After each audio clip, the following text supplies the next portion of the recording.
This is occupational adaptation. And rather than look at the environment or the person or the occupation specifically, this model looks at the process of adaptation that people go through when they engage in occupation. And in that way, this model harkens back to Mary Riley, who talked about occupational behavior and the process of exploration, competence, and achievement as people adapt. However, Jeanette Schkade and Sally Schultz developed an entirely new occupation-based model based on this process of adaptation.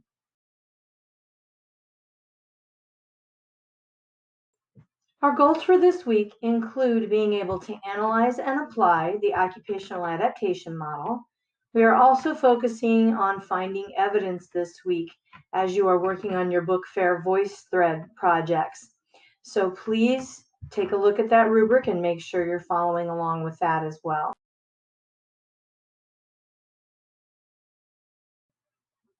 First, a little bit of history about occupational adaptation.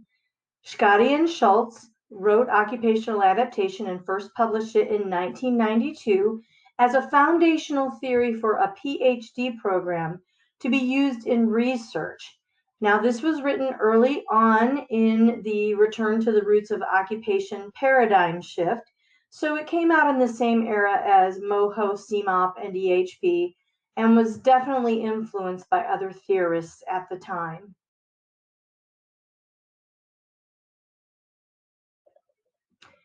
The occupational adaptation focus is on the adaptive capacity of humans. So it focuses on the process rather than on the specific characteristics of the person, the environment, or the occupation, and therefore looks at what in the process is working and where things might be breaking down for someone. Now, this model considers that adaptive capacity is a normal process or normative, bringing the person back to a place of balance and normalness as they go through this process.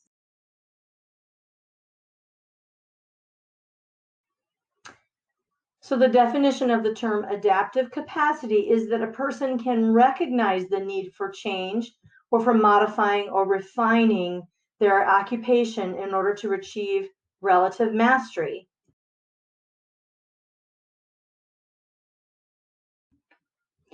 Relative mastery is a person's self-assessment of how well an occupation went. Was it efficient, effective, and satisfying? Let me give you an example. When my daughter was 4 years old, she decided she was going to build a castle. Now I'm thinking this is not going to go well. She's not going to be happy with the result. But I went to the garage and found a board and covered it in aluminum foil and got out some salt dough, and she crafted herself what to her looked like a castle. Took her maybe an hour to complete this activity, and she decided that for her this was efficient. It didn't seem too long to her to work on this activity. It was effective. She got the castle that she wanted, and for her, it was satisfying. She thought the end result was exactly what she wanted it to be. Now, to me, it didn't look much like a castle. And if I had created it, I might not have found it efficient, effective, and satisfying. But she did. And since it was her occupation, it was her relative mastery that was important.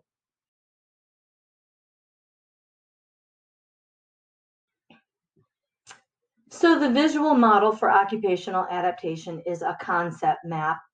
And if you're like me, looking at this concept map just makes me tired. And I'm thinking this is going to be really hard to understand. Some people like concept maps, though, and they provide them a very linear way to think about things. I will say that occupational adaptation has grown on me. And no worries if you're a little concerned about concept maps, we're going to break this down piece by piece.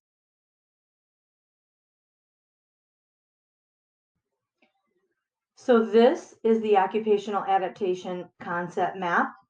We are going to focus for a moment on this part of the concept map, and we're going to take it piece by piece.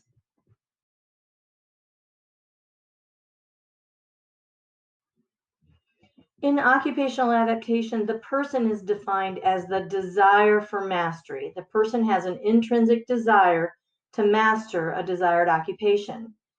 The occupational environment provides a demand for mastery. There are certain tasks that are required to complete the occupation. And the interaction of these two creates a press for mastery. This is a little bit different than the press that we talked about in the EHP model, because this one is a combination of the person's desire for mastery and the environment's demand for mastery.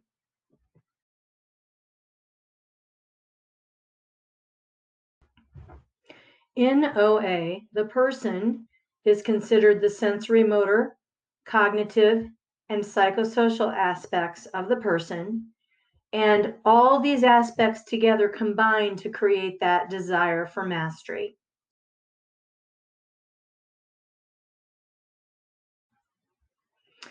In OA, the environment is considered to be the occupational environment. So we're not concerned with all environments everywhere, but the occupational environment specifically, where the person is carrying on their occupation. And in this model, we divide the environment into physical, social, and cultural.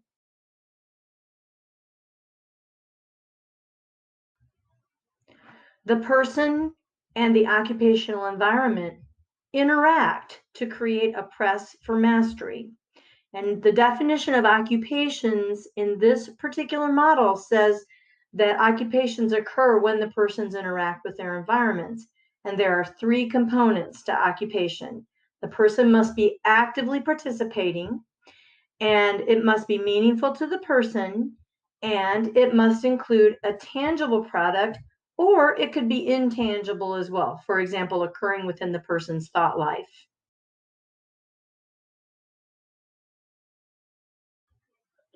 In this model, the desire for mastery is considered to be innate. So the person aspires toward competency in occupations through their own desires.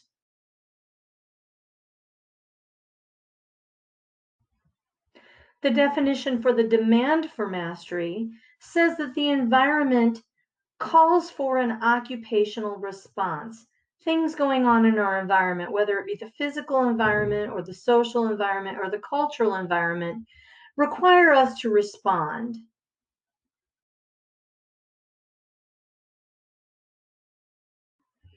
The press for mastery is then caused by the pressure from the desire and the demand for mastery. So this definition of press says that this is either objectively or subjectively perceived by the individual.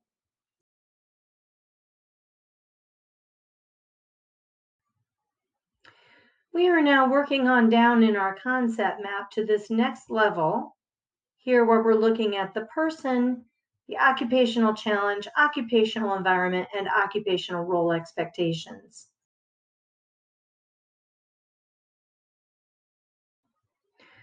So in this stage of the model, we have a couple of more terms that we're going to define.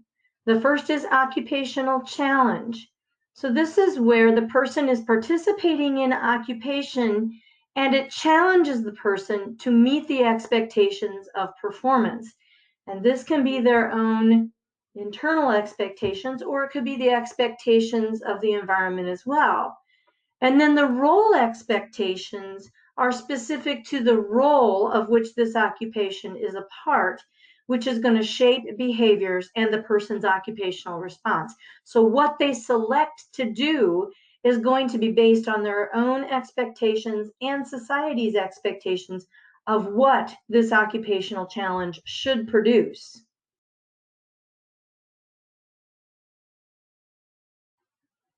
Let's start using some examples to help clarify this for us. So if a toddler wants a cookie, they have in their occupational environment a chair, a mom who says no cookies, and then, of course, the jar of cookies. So they see being able to get a cookie as an occupational challenge, and their role expectations are that they are a cookie monster, that they need to eat that cookie.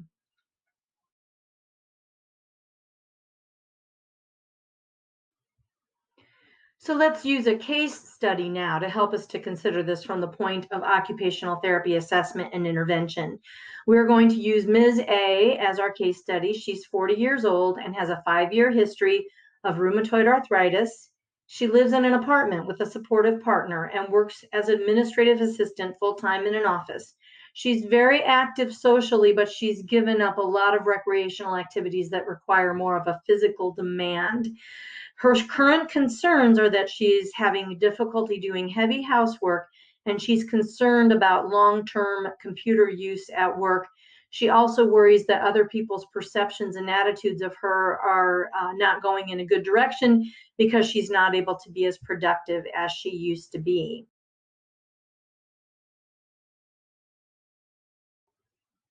On the person side, Ms. A is looking at her psychosocial experience of her job and considering her feelings about the fact that people may be having issues with her productivity. She's putting expectations on herself as to what she needs to do for her job. So that's her desire.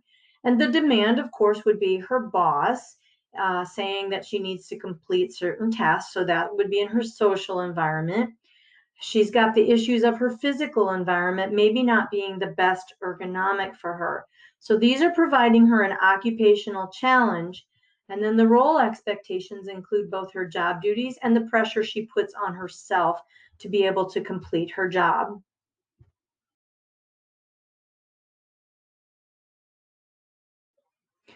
When using occupational adaptation to view Ms. A, we need to be asking ourselves the questions. How are the desire and the demand for mastery coming together to create that press? Which we answered when we were talking about how the job expectations and the social environment and the demands of the physical environment combined with her expectations of herself are combining to make that press for mastery. Some of her role expectations may be to perform at a certain level for her job.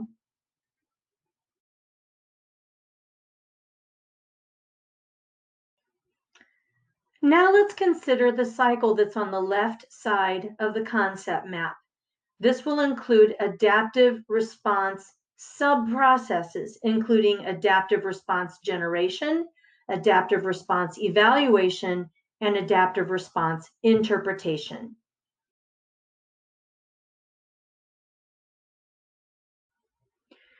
Let's begin with adaptive response generation subprocess. This is where the person makes a decision and generates a response considering what is it that they're going to actually do in response to this press that they are feeling.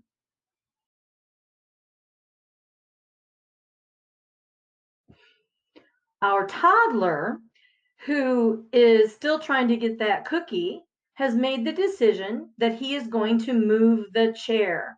So he has generated the response of moving the chair. Now, one of the things that we talk about when we talk about an adaptive response generation is that it takes a certain amount of energy to produce adaptation. And we call the high amount of energy that it takes when someone is first producing responses to be a primary form of energy. So this is when we're coming up with a new idea for something. Secondary or low energy is when something is more rote and routine. Let's say the toddler has scooted this chair to get cookies many times before, and now he's used to this is what it takes to generate a response in this particular situation.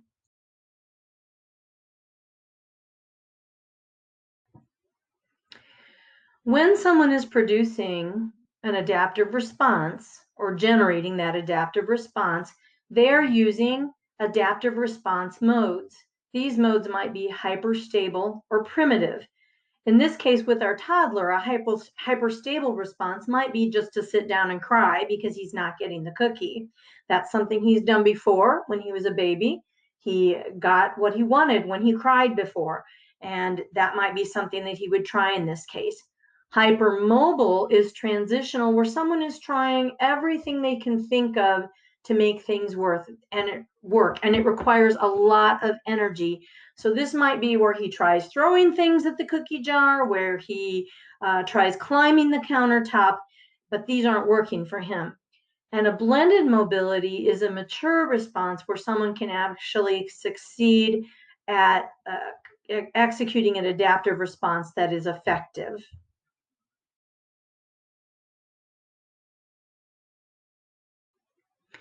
The adaptation gestalt is where the person uses the three parts of the person to actually carry out a response. So they're using their physical, they're using their cognitive, and they're using their psychosocial aspects in order to come up with a response and actually carry it out. That's what this model means by gestalt.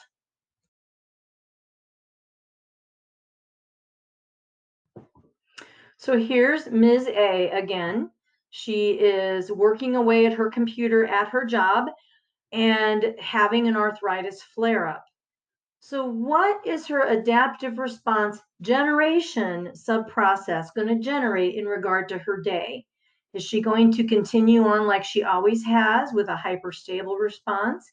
Is she going to try a bunch of new things as a hypermobile response would require? Is she going to try to come up with a mature response that's going to be effective and efficient, which would be that blended or mature response? So we're thinking about what kind of adaptive mode does she use, and is she able to come up with a response?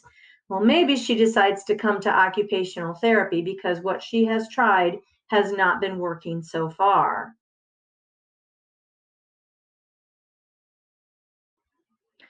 The next step in the process is adaptive response evaluation subprocess. So the person has generated a response, they've carried it out through the gestalt. We'll talk in a little bit about that occupational response. Now we're evaluating how did that go? And this is where the person considers, is it efficient? Is it effective?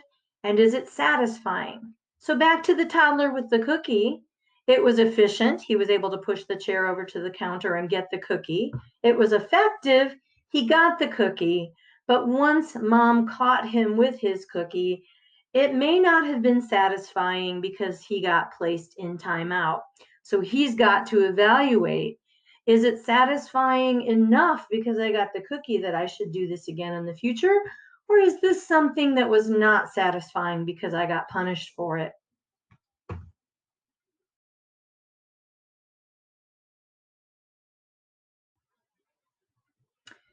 So with Ms. A, if she's trying on her own to make things work for her and she's having a lot of pain when she's using her computer all day long, has she achieved relative mastery? Has she found that her job for the day was efficient, effective, and satisfying? Well, she might decide that it was effective in the long run because she got her job done, but it was not efficient because she had to go more slowly, and it was not satisfying because she had pain. And remember, this is about what's important to her, not to everybody else. Maybe her boss looks at what she's done and thinks that her day was just fine, but for her, it was not satisfying or effective.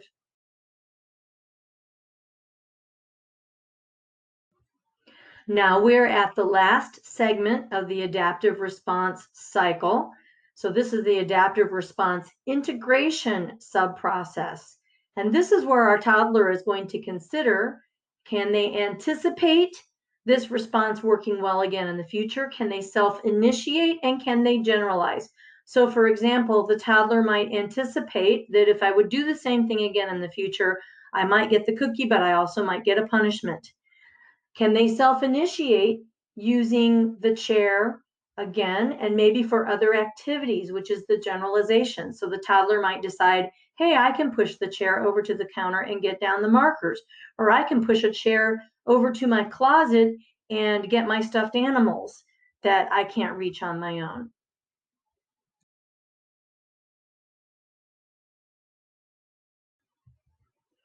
And what about Ms. A? So she tried to just power through her day and make things work for her, even though she was having pain. One of the things she might anticipate is if I do this again, I'm going to have pain tomorrow. Can she self initiate? Can she think, maybe I'd like to change this process next time around? And what can she generalize? Maybe it's that if I'm having pain at work, I'm also going to have pain at home with other activities where I have to use my hands.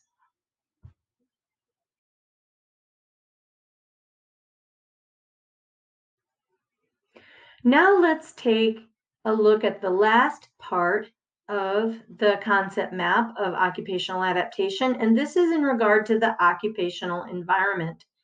So this is where the individual receives positive and negative feedback from the environment, including the social, cultural, and physical environment.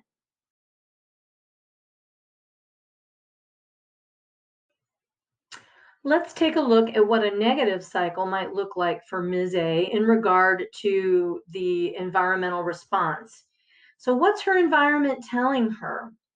So she's getting responses from the physical environment as far as what it feels like to sit at her keyboard and what it feels like in her office setting to experience the pain that she's having.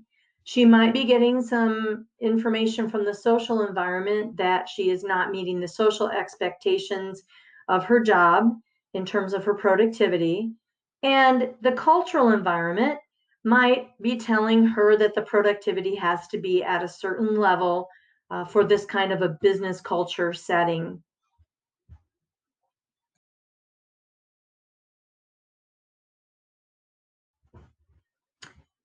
So let's say that Ms. A is coming to occupational therapy, and we're going to determine that dysfunction for her is that the ways in which she has tried to adapt before aren't working well for her, which is why she's seeking help and coming to us.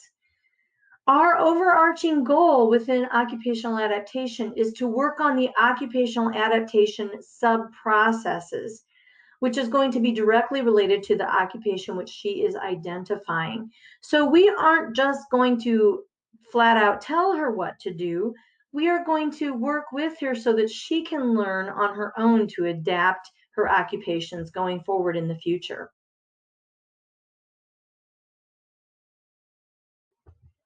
As Ms. A's occupational therapist, I'm going to have to create a close therapeutic relationship with her in order to collaborate, just like she collaborates with her coworkers. In order to do this, I'm going to have to look at her performance from her point of view in terms of relative mastery. How is she finding her occupational adaptation? Is it efficient? Is it effective? And is it satisfying? Those were our aspects of relative mastery. So we're going to use the Occupational Adaptation Guide to Practice in OA in order to guide us through the process.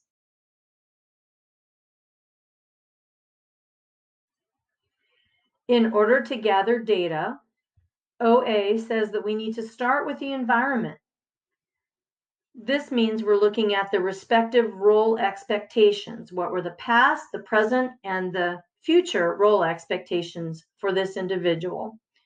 We're also looking at what's going on in regard to the presenting problem, in this case for Ms. A, her arthritis. What are the effects on her subsystems? What's going on sensorimotor wise, cognitive, and psychosocial? So we will assess those things as needed. Especially for her with her arthritis, we're going to be looking at sensorimotor. However, she could be suffering from depression from the difficulties that she's been having. So we might need to look at that psychosocial aspect as well. Then we're going to look at the relative match between what her current functioning is and what the role expectations are. And she, of course, is not feeling like they're meeting up very well. We're then going to estimate the potential for occupational adaptation based on the sources of dysfunction, how that's impacting her mastery, and where intervention could be successful. Can occupational therapy help her get better? And of course, we're going to say yes.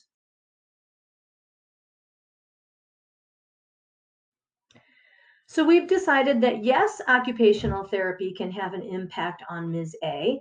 Now we have to decide for the rest of our assessment what will be the information that we will gather. We will definitely want to gather information about her occupational environment. What is her work environment like? What's her desk setup? What are the difficulties that she's having? We're also going to want to look at what the expectations are for her occupational functioning and whether or not she's able to meet them. Remember, we're also going to need to then go back and look at the person. What are the person aspects that are having difficulty? So we would do some assessment, probably using a biomechanic frame of reference to help us.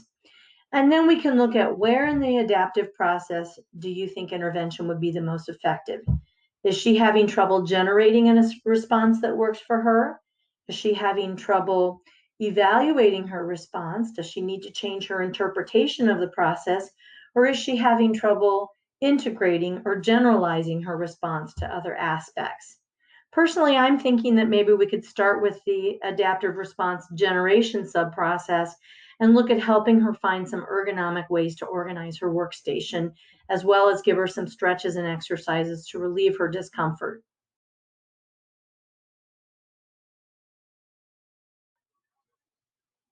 In our interventions with Ms. A, we're going to look at two things: occupational readiness, in other words, getting her ready for occupational adaptation, and occupational activity, meaning actually doing the occupation. So we might start with looking at her pain, assessing her pain, and trying to just simply decrease her pain with modalities and with stretches and exercises that are helpful. This is occupational readiness. With occupational activity, we're going to actually set her up with a computer, see how she does with her occupations, look at some adaptations that we can do, and then have her meaningfully engage in her occupation.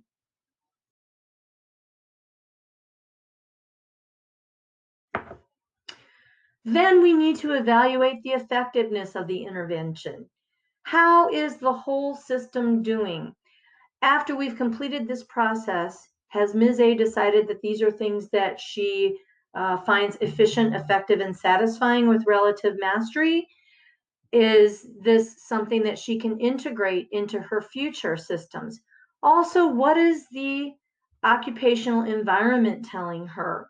Is the occupational environment telling her that this was successful? Did she get good feedback from her coworkers and from her boss? And is she experiencing that relative mastery based on these things? Notice how using occupational adaptation gives us language to talk about these things in different ways than do other models.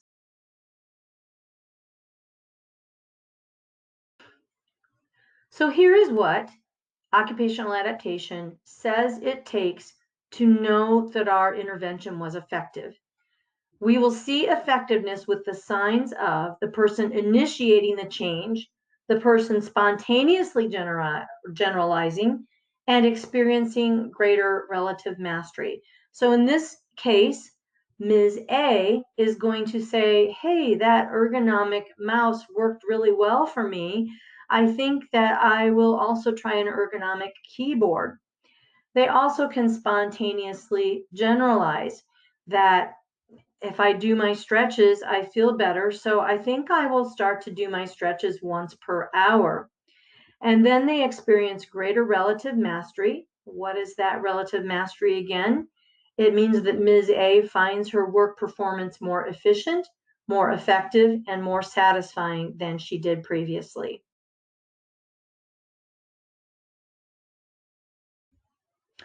So as we consider using occupational adaptation with a case study, we can see how it helps us to focus on the cycles that people go through as they are trying to adapt to changes in their body, changes in their environment, changes in the task as time goes on.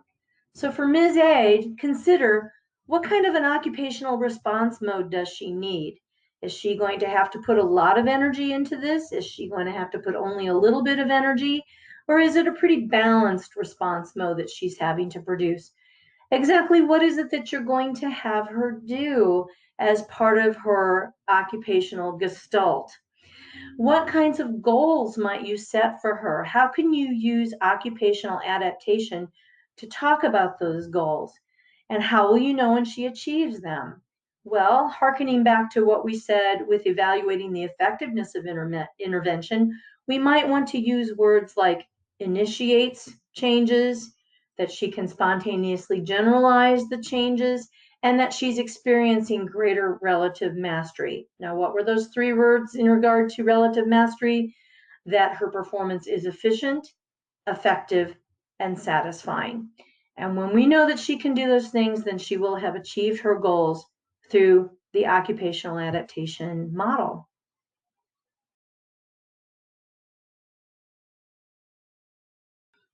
And that's it for occupational adaptation. If you'd like to have a little bit of fun, I recommend that you watch this video on Ormy the pig. It's just a cute little cartoon, but he actually goes through the occupational adaptation process. And we're going to chat about this in lab to help us to see how this process occurs a little bit more. See if you can use occupational adaptation terms and apply them to Ormy as you watch this video. See you in lab.